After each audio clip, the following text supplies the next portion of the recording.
특별 세션입니다. 오늘은 평소처럼 이거 하면 매출 오릅니다, 상위 노출 로직은 이겁니다 같은 스킬 얘기는 잠시 접어두겠습니다. 아마 이 영상이 2026년 한 해 동안 제가 올릴 영상 중 가장 중요한 영상일 수도 있어요. 왜냐면 오늘은 마케팅이나 브랜딩을 대하는 제 생각의 뿌리, 거창하게 말하면 이 철학에 대해서 좀 얘기해보려고 하거든요. 저는 세 군데 회사에서 마케팅 실무를 했고 지금은 제 이름을 걸고 100여 곳이 넘는 작은 브랜드들을 컨설팅해왔습니다. 대기업 시스템도 겪어봤고 1에서 3인 브랜드가 하루 매출에 울고 웃는 현장도 옆에서 계속 봐왔습니다. 그 과정에서 잘 안되는 대표님들을 보면요, 이 노력을 안 해서가 아니더라고요. 정보를 몰라서도 아니고요, 판단 기준이 없어서 계속 흔들리시더라고요. 누가 이게 뜬다라고 하면 그쪽으로 우르르 갔다가 누가 저게 답이다라고 하면 또 방향을 바꿉니다. 알고리즘이 바뀌었다고 불안해하시고 트렌드 바뀌었다고 지금까지 하던 걸 전부 부정해버리는 거죠. 그러다 보니까 시간은 그만큼 썼는데 쌓이는 게 없습니다. 오늘 영상 정말 잘 보고 나시면요, 앞으로 수없이 쏟아질 마케팅 정보, 유튜브 강의, 전작책들 보면서 이거는 정말 볼 가치가 있겠다, 이건 그냥 흘려 넘어가도 되겠다, 대표님 스스로 걸러낼 수 있는 판단 기준이 만들어질 거예요. 매년 1월마다 서점 가서 트렌드 코리아 같은 거 사보시죠. 올해는 그거 보지 마시고 대신 이 영상을 3번 4번 돌려보세요. 오늘 저는 변하는 것 말고 변하지 않는 것에 집착하자라는 얘기를 하려고 합니다. 자, 그럼 본격적으로 그놈의 본질 이야기를 좀 해볼까요? 본질 귀에 딱지 않도록 들으셨죠? 근데 막상 그래서 본질이 뭐냐라고 물으면 명확하게 답하는 사람이 많지 않습니다. 챗GPT에 물어보니까 이렇게 나오더라고요. 상황이나 형식이 바뀌어도 변하지 않는 중심. 저는 이 문장이 마케팅뿐만 아니라 사업이랑 인생 전체에 다 적용된다고 봅니다. 대표님들, 클래식이라는 단어 아시죠? 보통 클래식이라고 하면 고리타분한 거, 옛날 거, 낡은 거를 떠올립니다. 근데 진짜 클래식의 정의는 그게 아니에요. 시간이 아무리 지나도 가치가 떨어지지 않는 것, 이게 클래식입니다. 정장, 수트를 보세요. 100년 전이나 지금이나 디테일은 좀 다를 수 있지만 그 양복이라는 구조 자체는 사라진 적이 없습니다. 지금도 입잖아요. 앞으로도 100년 뒤에도 여전히 사람들은 수트를 입을 거예요. 청바지도 마찬가지죠. 1900년대 초반에 만들어진 옷인데 지금도 입고 앞으로도 입을 겁니다. 이게 본질이고 이게 클래식이에요. 사업도 마케팅도 이거랑 똑같습니다. 베조스가 그랬죠. 10년 뒤에 뭐가 바뀔지는 난 관심이 없다. 10년 뒤에도 변하지 않을 거에만 집중한다.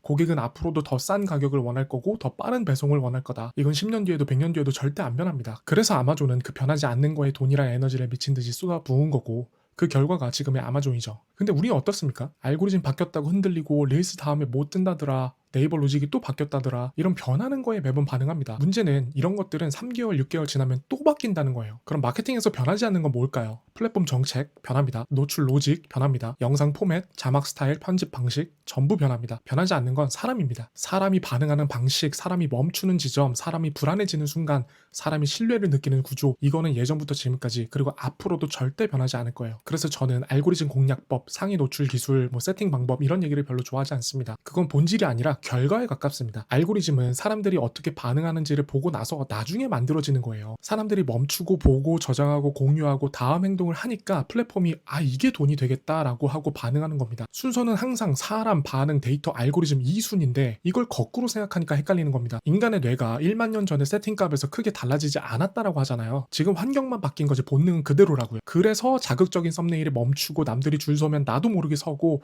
한정, 마감 이런 거에 이성이 무너집니다. 알고리즘은 이 원시적인 인간 반응을 데이터로 정리해 놓은 결과물입니다. 플랫폼이 바뀌든 로직이 바뀌든 형식이 바뀌든 사람을 이해하고 있으면 결국 대응할 수 있어요. 이 너무 어렵고 복잡해 보일수록 사실은 우리가 집중해야 되는 본질과 멀어진다고 생각하거든요. 제가 20살 때 재수를 했습니다. 평촌 종로학원을 다녔었는데 그때 느낀 게 하나 있어요. 진짜 레벨 높은 선생님들은요, 절대 어렵게 설명하지 않습니다. 문제풀이가 장황하거나 잡기술을 가르쳐주지 않아요. 그냥 원리 하나를 뚫어버립니다. 본질을 꿰뚫어서 설명해버리니까 문제가 어떻게 꼬여서 나오든 출제자가 함정을 파든 결국 답은 똑같이 도출되더라고요. 듣는 학생 입장에서도 이래서 이게 답이구나 라고 고개가 끄덕여집니다. 진실, 진리, 본질은 항상 심플합니다. 반면 하수들은 복잡하고 산만해요. 이거 해야 된다 저거 해야 된다 하면서 정작 중요한 걸 놓칩니다. 어렵고 복잡하고 말이 많아질수록 저는 본질에서 멀어지고 있다고 생각합니다.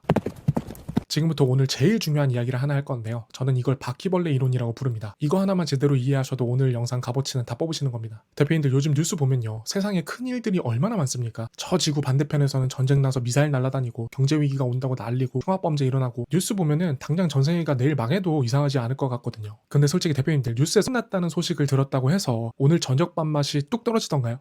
너무 슬퍼서 일을 못하겠어 하면서 알아 누우시나요? 아니잖아요. 세상에 진짜 말세다, 저런 안 됐네 하고 돌아서면 있습니다. 그리고 밤에 유튜브 보면서 깔깔대다 잠드는 거죠. 요즘 환율이 어떻네, 집값 때문에 망했네 해도 공감 못 하시는 분들 꽤 많을걸요. 내 피부에 와닿지 않으면 우리는 남의 일이라고 생각하니까요. 근데 상황을 한번 바꿔봅시다. 지금 대표님이 계신 그 방, 책상 밑이나 침대 구석에서 엄지손가락만한 바퀴벌레 한 마리가 쓱 기어 나온다고 칩시다. 그것도 아주 빠르게 다리털까지 다 보이는 그런 징그러운 놈으로요. 그럼 어때요? 전쟁 소식 들었을 때도 이 멀쩡하던 심장이 쿵쾅거리고 등줄기는 서늘해지고 온몸에 소름이 돋습니다. 만약 그놈 잡으려다 놓쳤다? 침대 밑으로 들어갔다? 그날 잠은 다 잔 거죠. 상상력이 폭주합니다. 이대로 누우면 내 얼굴 위로 기어 올라올 것 같고 어디 숨어 있을지도 모르겠고 그 순간부터는 내 세계는 바퀴벌레 중심으로 돌아가요. 근데 객관적으로 봤을 때 뭐가 더 큰 사건이에요? 전쟁이에요? 바퀴벌레예요? 비교할 가치도 없죠. 근데 사람은요, 객관적으로 뭐가 더 중대한 사건인지는 별로 중요한 것 같지 않아요. 이게 지금 나랑 얼마나 가까운 일인지, 내 피부에 얼마나 와닿는 일인지, 이게 더 반응하는 데 중요한 기준이라는 거죠. 전쟁은 멀고 바퀴벌레는 가깝습니다. 전쟁에는 무덤덤하고 바퀴벌레에는 발작을 합니다. 우리는 고객이 굉장히 이성적이고 합리적으로 소비한다고 착각해요. 그래서 상세 페이지에 스펙 나열하고 기능 설명하고 논문처럼 쓰는 거죠. 근데 현실은 다르다고요. 내 방에 들어온 그 바퀴벌레 같은 문제를 지금 당장 해결해주지 않으면 사람은 움직이지 않는다는 거죠. 근데 역설적으로 사람이 그렇게 비합리적으로 소비를 하기 때문에 마케팅이 언제나 작동을 하는 겁니다. 인간은 이성적이지 않은 소비 패턴을 보이니까요. 대표님들 이런 생각 하시잖아요. 이 제품 진짜 좋은데 왜 안 팔리지? 저건 진짜 별거 아닌데 왜 잘 팔리지? 이럴 때 대부분의 경우는 제품의 우수성 때문이 아니에요. 정보의 정확성 때문도 아닙니다. 거리의 문제입니다. 그 메시지가 내 얘기처럼 느껴지느냐 남 얘기처럼 느껴지느냐, 아무리 좋은 얘기여도 추상적인 문제라면 둔감하고 별거 아닌 일이어도 구체적인 문제는 과민합니다. 장기적인 건강관리가 중요해요. 이 말에는 고개만 끄덕여요. 근데 당신이 하고 있는 그 작은 습관 때문에 3년 뒤에 암 걸립니다. 이 말엔 불안해합니다. 사업은 브랜딩이 중요합니다. 이 말엔 공감해요. 지금 대표님 계정이 안 팔리는 이유, 이 지점 때문입니다. 이 말엔 멈춥니다. 항상 자기 얘기에서 멈춘다는 거죠. 그럼 이걸 우리 사업에 어떻게 적용해야 될까요? 대표님들이 지금 고객에게 던지고 있는 메시지들을 한번 점검해 봐야 돼요. 혹시 내가 지구 반대편 전쟁 이야기를 하고 있진 않은지. 우리 제품은 최첨단 공법으로 만들어서 내구성이 좋고 전쟁 이야기입니다. 우리는 업력 20년의 장인이 만들었고 남 얘기예요. 그래서 그게 내 방에 바퀴벌레를 잡아줘 못 잡아줘? 이거 바르면 내 여드름이 들어가 안 들어가? 이거 입으면 내가 소개팅에서 안 까요? 이거 먹으면 내가 살이 빠져? 아주 철저하게 고객의 문제로 치환해서 말해줘야 됩니다.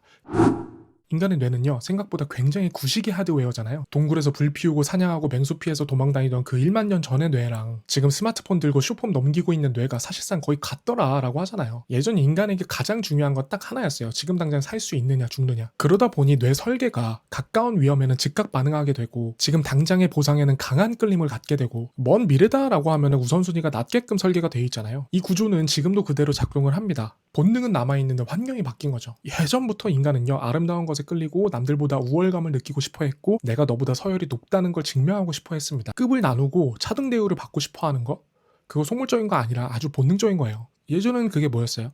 호랑이 가죽을 어깨에 두르거나 목에 조개 껍데기 주렁주렁 매달아서 내 권위를 드러냈죠. 부족장 집 앞에 있는 솥단지 크기로 내가 이 구역의 짱이다를 보여줬고요. 이 행태가 변했습니까? 전혀 변하지 않았습니다. 도구만 바뀌었죠. 화려한 호랑이 가죽은 명품 로고나 포르쉐로 바뀌었고 사냥터에서의 무용담은 인스타 하플 인증샷이나 오마카세 사진으로 바뀌었습니다. 나 이런 삶을 살아, 그걸 보여주는 방식만 달라졌을 뿐인 거죠. 소비가 일어나는 환경, 도구, 결제 방식은 계속 바뀌었지만 사람이 반응하는 방식, 나를 과시하고 싶다, 인정받고 싶다라는 욕망은 단 1도 변하지 않았어요. 사람은 여전히 문제를 해결해주는 것에 끌리고 내가 존중하는 사람이 좋다는 것에 반응하고 그 무리에 속했을 때 얻는 소속감과 우월감을 원합니다. 이게 소비의 뿌리입니다. 그리고 제일 중요한 거, 인간은 나만 손해보는 느낌, 나만 뒤처지는 느낌에 유독 발작 버튼이 눌려요. 원시 시대에 무리에서 떨어져 나간다는 건 곧 죽음을 의미했으니까요. 그래서 남들이 다 하는 걸 나만 안 하면 극심한 불안을 느낍니다. 옆집 누구는 코인으로 돈 벌었다는데 나는 뭐지? 남들은 다 저거 쓰는데 나만 없네. 그래서 우울해하고 그래서 질투하고 결국 따라합니다. 우리는 보자마자 사고 싶어지고 막상 사고 나면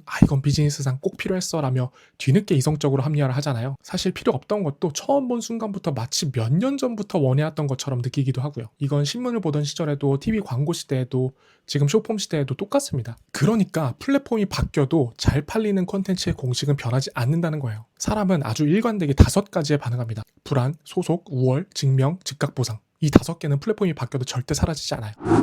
그럼 이제 플랫폼 얘기를 해봅시다. 우리의 전쟁터요. 네이버 마케팅, 인스타 마케팅, 유튜브 마케팅. 대표님들 이거 그냥 생각만 해도 솔직히 머리 아프잖아요. 네이버 로직이 바뀌었대. 인스타가 이제 릴스 안 밀어준대. 유튜브는 쇼츠가 답이래. 이거 다 따라가려고 하면 끝이 없습니다. 전 이것도 아주 심플하게 봐야 된다고 봐요. 플랫폼이 원하는 건 딱 하나입니다. 더 많은 사람이 들어오고 더 오랫동안 머무는 거. 플랫폼은 교육기관도 아니고요. 공익단체도 아니에요. 철저하게 돈을 벌기 위해서 존재하는 영리기업입니다. 사람들이 오래 머물러야 광고를 더 보여줄 수 있고 쇼핑을 더 시킬 수 있고 수수료를 받을 수 있고 데이터를 모을 수 있습니다. 여러분이 인스타 켰다가 1초 만에 에이 볼 거 없네 하고 틱톡으로 넘어가 버리면 인스타는 돈 못 버는 거잖아요. 그래서 모든 플랫폼은 한 방향으로 진화할 수밖에 없어요. 어떻게든 사람을 붙잡아두는 방향으로요. 네이버가 왜 뉴스 기사를 메인에 띄우고 지식인을 만들고 블로그로 밀어줄까요? 검색만 하고 휙 나가지 말고 글 읽느라 시간 좀 쓰라고. 제발 좀 머물러 달라고 그러는 겁니다. 인스타그램은 왜 릴스 캐러셀을 미는 걸까요? 자극적이어서? 아닙니다. 사람들이 거기서 멈추기 때문입니다. 유튜브가 크리에이터들한테 시청 지속 시간 그래프를 왜 강조할까요? 야, 사람들 나가잖아. 초반에 다 이탈하잖아. 붙잡아. 이 메시지인 거죠. 그러니까 제발 2026년에는 알고리즘 분석한다고 헛돈 헛시간 쓰지 마십시오. 알고리즘 공략한다는 건 항상 뒷공무니만 쫓아가는 겁니다. 절대 앞설 수가 없어요. 왜냐? 알고리즘은 원인이 아니라 결과니까요. 알고리즘이 보여줘서 사람들이 보는 게 아니라 사람들이 좋아하고 멈추고 저장하니까 알고리즘이 이거 돈이 되네? 하고 더 많은 사람들한테 뿌려주는 겁니다. 사람이 어디서 멈추고 어디서 반응하고 어디서 이탈하는지를 이해하고 알면 알고리즘은 상식적인 선에서 다 이해가 됩니다. 구체적으로 하나만 짚어드릴게요. 대표님들 좋아요보다 저장이나 공유가 훨씬 중요하다는 얘기 들어보셨잖아요. 왜 그럴까요? 플랫폼 입장에서 생각해보세요. 좋아요는 그냥 그래 하고 지나가는 겁니다. 휘발성이죠. 근데 저장은 뭡니까? 이거 나중에 또 볼게. 즉, 나 네 어플 다 시킬 거야 라는 약속이에요. 재방문을 예약하는 거죠. 공유는 더 미친 거죠. 내 친구, 내 가족한테 링크를 보냅니다. 야, 너도 와서 이거 봐. 즉 플랫폼 밖에서 놀던 사람까지 머리채 잡고 끌고 들어오는 행동이에요. 주커버그 입장에서 누가 더 예쁘겠어요? 좋아요 누르는 사람? 아니면 친구를 데려오는 사람? 당연히 후자죠. 그래서 공유가 많이 되는 콘텐츠가 떡상을 하는 겁니다. 그리고 이게 우리가 알아야 되는 로직이고 알고리즘이에요. 우리는 무슨 복잡한 코딩 같은 건 필요 없잖아요. 대표님들 이제 현실적인 얘기를 해야겠죠. 솔직히 말해서 우리가 대기업이나 먼저 시장에 들어와 있는 경쟁사들과 정면 승부해서 이기기는 어렵습니다. 예산도 다르고 규모도 다르고 인력도 다르고 광고비는 뭐 말할 것도 없죠. 대기업은 한번 광고 태우면 우리가 평생 못 써볼 돈을 하루 만에 태우니까요. 그럼 여기서 많은 대표님들이 이렇게 생각해요. 아, 우리는 안 되는 게임이구나. 결국 자본 싸움이네. 이게 반은 맞고 반은 틀립니다. 같은 방식으로 싸우면 당연히 백전백패 맞습니다. 그래서 우리는 비대칭 전략을 써야겠죠. 제가 생각하는 소규모 브랜드의 비대칭 전략은 딱 하나예요. 컨텐츠. 사람이 물건을 살 때 비슷한 제품이면 조금 부족하더라도 내가 믿는 사람, 내가 좋아하는 브랜드, 얘네는 진짜다라고 느끼는 쪽에서 사잖아요. 대기업은 시스템이라서 사람 냄새가 안 납니다. 규모가 클수록 메시지가 무난해지고 안전해지고 안 튀게 할 수밖에 없어요. 삼성전자 사장님이 유튜브 나와가지고 제가 오늘 힘들어서 술 한잔 했습니다. 이러지 않잖아요. 근데 우리는 할 수 있다는 거죠. 대표의 기준, 대표의 말투, 대표의 태도, 대표의 생각, 이게 그대로 컨텐츠에 담길 수 있습니다. 이게 무기입니다. 대표가 어떤 기준으로 말하는지, 어디까지 책임지는지, 어떤 걸 싫어하고 어떤 걸 중요하게 여기는지, 이게 컨텐츠를 통해 쌓이면 그 자체가 신뢰가 됩니다. 그리고 이 신뢰는 광고비로 절대 살 수 없어요. 소규모 브랜드의 컨텐츠는 잘 만들어야 되는 게 아닙니다. 계속 쌓여야 됩니다. 사람은 한 번 보고 신뢰하지 않잖아요. 그래서 조회수가 당장 안 나와도 크게 문제가 없는 거예요. 지금은 터지는 단계가 아니라 신뢰를 정립하는 단계일 수 있으니까요. 그 송기령 작가님도 그러셨죠. 진정성이라는 건 내가 이렇게 소리친다고 생기는 게 아니라 상대방이 나를 지켜보는 절대적인 시간이 쌓여서 만들어지는 거다라고. 자본, 품질, 가격 이런 걸로 차별할 수 없다면 파는 사람, 파는 브랜드로 차별화를 해야겠죠. 이 호감과 신뢰라는 자산이 쌓였을 때 이게 얼마나 큰 효과를 주냐면 신제품이 나와도 설명이 짧아집니다. 가격이 조금 올라가도 이탈이 적어져요. 광고 효율이 갑자기 좋아집니다. 왜냐면 이미 믿고 들어오는 사람들이 많아지거든요. 저는 또 하나 말씀드리고 싶은 게 저는 대표님들이 지독하게 이기적인 사업가가 되셨으면 좋겠어요. 뭔 소리냐면 참 많은 사람들이 적당히 눈속임하고 퀄리티 타협하고 적은 힘을 들여서 최대한의 마진만 챙기려는 게 사업이라고 믿습니다. 한 명 낚으면 아싸 돈 벌었다 하고 좋아하죠. 그래서 죄송하지만 그건 그냥 지능이 낮은 겁니다. 그 방식은요, 운 좋으면 한두 번 먹힐 수는 있어도 절대 반복할 수 없습니다. 진짜 똑똑하고 진짜 탐욕스러운 사업가는요 그렇게 안 합니다. 진짜 이기적인 사람은요 역설적이게도 세상에서 가장 진정성 있게 사업합니다. 고객이 미안해할 정도로 퍼주고 약속은 목숨 걸고 지키고 문제 생기면 핑계 안 대고 책임지고 귀찮은 응대도 끝까지 합니다. 왜냐고요? 그게 내 이익을 가장 크게 만드는 길이니까요. 지금 당장은 조금 손해보는 것처럼 보여도 조금 더 귀찮고 조금 더 에너지가 들어가도 그게 결국 매출로, 신뢰로, 현금 흐름으로 나한테 돌아오니까요. 지금 같은 온라인 시대에는 더 그렇습니다. 후기, 댓글, 캡처, 공유 사람들이 전부 보고 있어요. 한 명을 감동시키면 그게 끝이 아닙니다. 그 사람이 후기를 남기고 주변에 말하고 다시 구매하고 다른 사람을 또 데려옵니다. 대표님도 이런 경험 있지 않나요? 어떤 브랜드에서 물건을 샀을 때 여기서 사길 잘했다. 이 가격 주고도 아깝지가 않다. 그랬을 때 그 브랜드는 뭘 했나요? 사기를 쳤나요? 말만 번지르르 했나요? 아닙니다. 대부분 설명이 솔직했고 응대가 빨랐고 문제가 생겼을 때 책임을 졌고 여기까지 해준다고 싶은 지점이 있었을 거예요. 그러면 이제 머릿속에서 얘네는 오래갈 놈들이다. 여기는 진짜 찐이다. 이런 생각이 드는 거죠. 반대로 대표님이 여긴 진짜 다시 안 산다라고 마음먹었던 브랜드요. 왜 그렇게 됐을까요? 대부분 제품도 제품이지만 응대, 태도, 책임 회피, 말 바꾸기, 귀찮아하는 기색 이런 사소한 것들이 쌓이다가 어느 순간 터지는 거거든요. 더 무서운 거는 이탈은 항상 조용히 일어난다는 겁니다.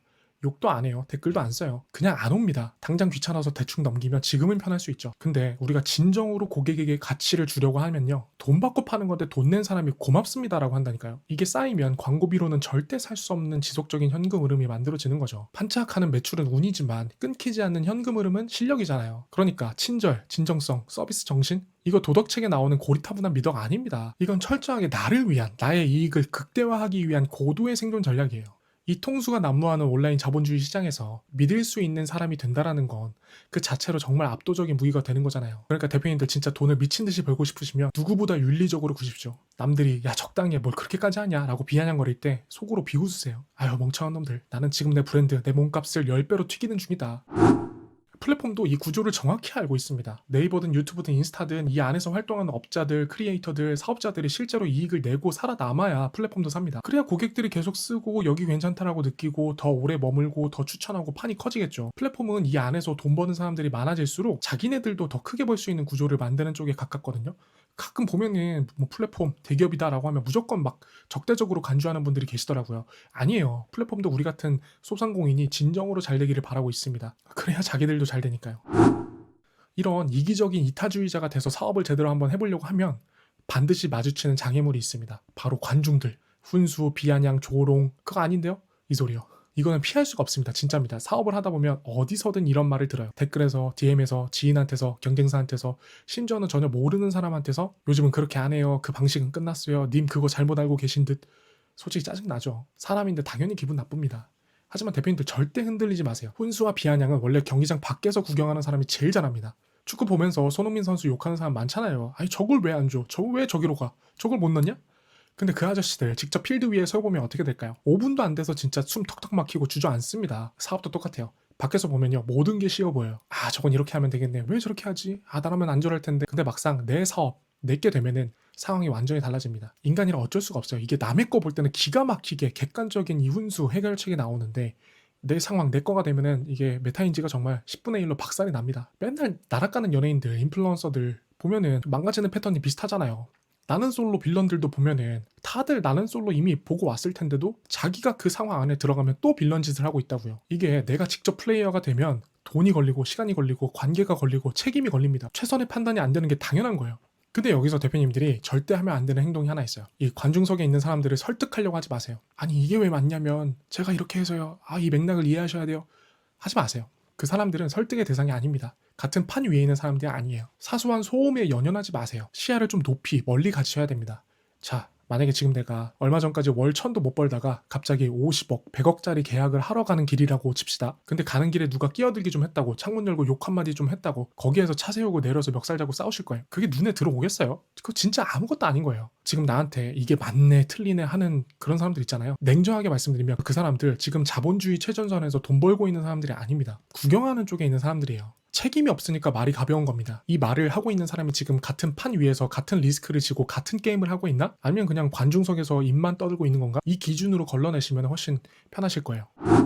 자, 멘탈 잡았으면 이제 몸을 움직여야죠. 대표님들 여기까지 오면은 이런 생각이 드실 수 있어요. 아, 이야기는 다 맞는 말이다. 사람 심리도 이해했고 플랫폼 구조도 이해했고 컨텐츠가 왜 중요한지도 알겠다. 근데 현실은 어때요? 또 막상 오늘 뭐 해야 할지는 또 흐릿합니다. 이게 바로 많은 초보 대표님들이 계속 같은 자리에 머무는 이유라고 생각하는데요. 제가 봤을 때는 모르는 게 아니라 안에서입니다. 많은 대표님들이 뭔가 비밀 공식이 있을 거라고 믿어요. 부자들이나 대기업만 아는 비밀스러운 시크릿 코드, 상위 1% 마케터들만 공유하는 그런 공식 같은 것들요. 그래서 어때요? 300만원, 500만원짜리 강의 결제하고 요즘 뜬다는 마케터들 강의랑 강의는 다 찾아다닙니다. 저거 하나만 들으면 나도 월 1000만원 벌겠지? 내가 뭔가 놓치고 있진 않을까? 근데 가서 막상 들어보면 어때요? 대단히 새로운 얘기가 아닙니다. 논리적으로 생각하면 충분히 도출되는 이야기들인데 사람들이 잘 안 하던 걸 정리해서 말해주는 거죠. 좋아요보다 저장이나 공유가 더 의미가 있다. 반응 없는 계정들 사서 팔로워 늘리는 게 노출에 오히려 안 좋다. 이런 것들. 강의가 안 좋다는 얘기가 아닙니다. 저도 포모가 심해요. 전문성 키우겠다고 유튜브, 인스타, 쿠팡, 스마트 스토어, 릴스 유명하다는 사람들 강의 진짜 많이 들었습니다. 도움도 정말 많이 받았고요. 근데 솔직히 말하면 어느 정도 마케팅 지식이 있으니까 더 도움을 받은 거예요. 그 정말 작은 인사이트 하나 때문에 혼자서는 끝까지 못 찾던 별거 아닌 그 포인트 하나.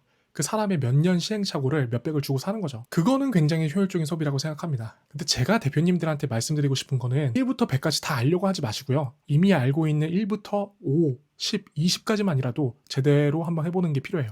컨텐츠 하나 더 올려보고 상세 페이지 문장 하나 더 고치고 고객 문의 하나에 조금 더 진심으로 답하고 이런 작은 행동들을 계속 쌓는 사람이 결국 이깁니다. 세팅이나 실무에서 막히는 게 있으면 그때 검색하시면 돼요. 이런 편집하는 법, 이런 광고 세팅하는 법 다 나와 있습니다. 사람은 원래 알면서도 미루잖아요. 귀찮고 불안하고 지금 당장 결과가 안 나올 것 같으니까. 당장 눈앞에 보상이 없으면 행동을 미룹니다. 그래서 대부분 이렇게 말해요. 좀 더 공부하고 좀 더 정리되면 이번 달 지나고 알고리즘이 안정되면. 근데 그 좀 더는 오지 않아요. 아시잖아요. 실행은 확신이 생긴 뒤에 하는 게 아니더라고요. 실행을 해야 확신이 생기더라고요. 직장만 다녀보신 분들 입장에서는 사업자를 내는 거나 온라인에서 물건을 팔아보는 거나 이게 되게 대단해 보일 수 있잖아요. 근데 대표님들 어때요? 해보신 분들은 어때요? 알잖아요. 이거 별거 아니라는 거. 귀찮을 뿐이지 못할 일은 아닙니다. 마케팅도 똑같습니다. 막상 해보면 해결되면서 알게 되는 것들이 굉장히 많아요.